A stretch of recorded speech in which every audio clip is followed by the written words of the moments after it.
I'm delighted today to be joined by Dr. John Patterson, who is the principal of St Vincent's School for Sensory Impairment in Liverpool. For those of you who have met John before, you will know something of his story. A former engineer, John retrained as a teacher at Liverpool Hope University, entering the teaching profession in 1989.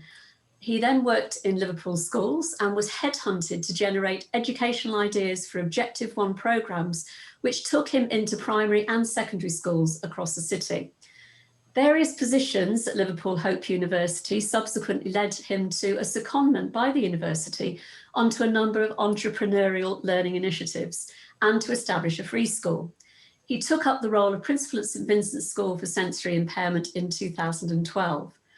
And if you're not aware of St Vincent's, it is actually graded as outstanding by Ofsted for both school and residential provision for children with visual hearing impairments, and has a global reputation as a world leader in teaching, learning research and innovation for VI young people.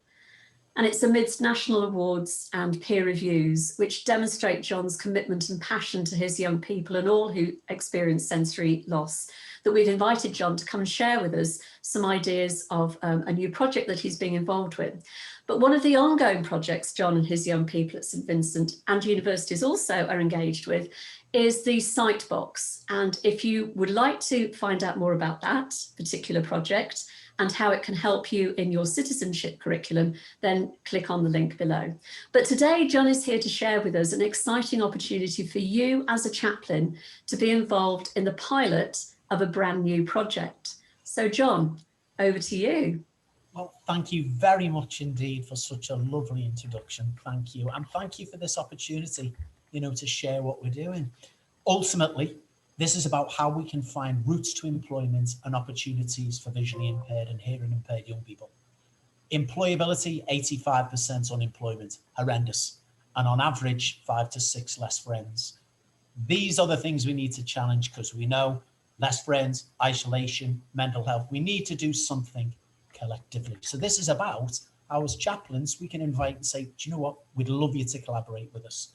The United Nations Sustainable Development Goals are all about collaborations. So this is a collaboration we warmly invite you to get involved with.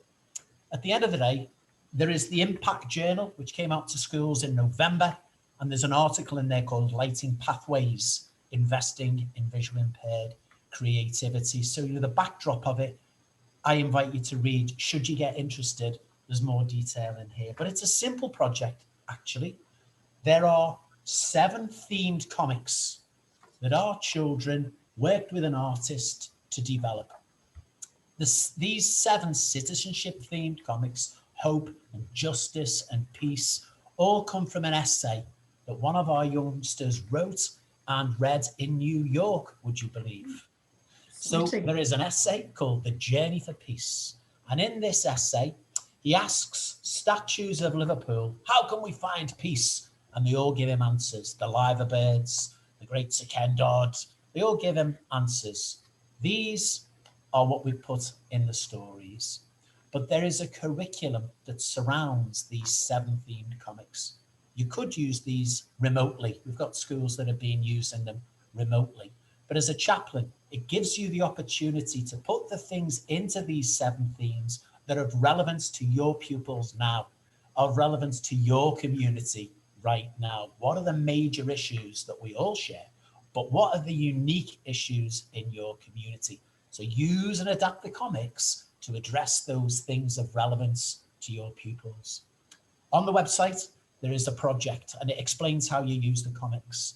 But we asked those intermediary agencies, we asked those people who have relevance in a Liverpool community that you could use in your communities as well to read the story. So Liverpool, Jurgen Klopp gave us a message. Everton gave us a message. The chief imam, the chief rabbi, Cardinal Michael Fitzgerald, the Bishop of Liverpool.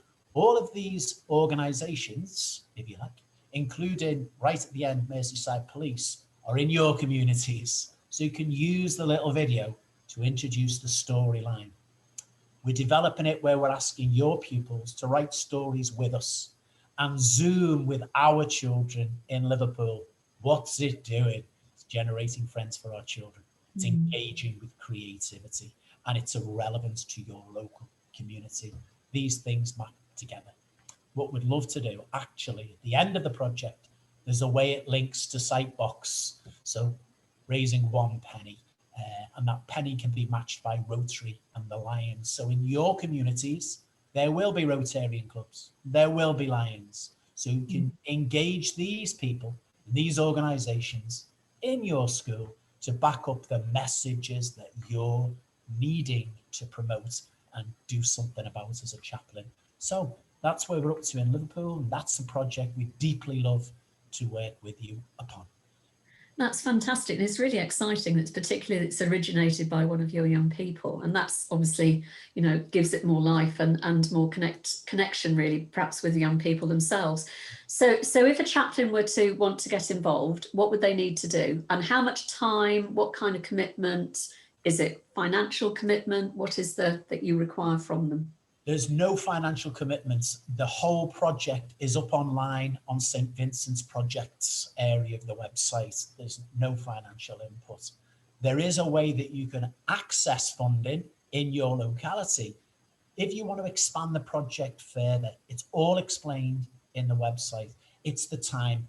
And if you've got that time, you can use this project the way other schools have done it. They've used one comic in week 1 and sent the comic out with some lessons. They've used comic in week 2 and they've written music around it. It's as broad or as narrow as you wish it to be, but it focuses on creativity and relevance to your locality.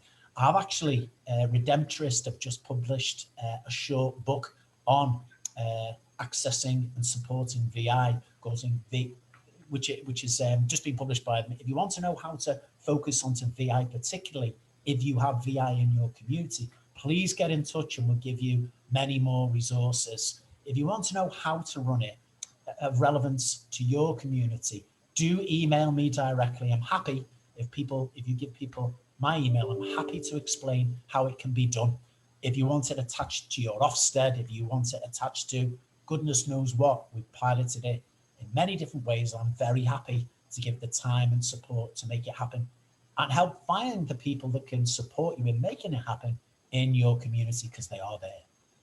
That's fantastic. So in other words, it's really resources that are free for chaplains to access to design a project that would engage their young people and staff, in fact, the whole local communities. Absolutely. And it certainly would be a way for many schools to feel that they're actually beginning to tick some boxes in these very challenging times, which, as you referred right at the beginning, I mean, it's hugely challenging times for all schools, and for those who are in any way isolated through visual impairment or sensory deprivation, it must be incredibly much more challenging too. Yeah. So, John, thank you so much for joining me today. Thank you for this opportunity for all those who wish to take it up. And I'm really excited to hear from you and from others who engage with you, just the end product of what they produce. Yes. So thanks for your time, and we'll post the links below the video so people can engage with you too. Thank you. God bless.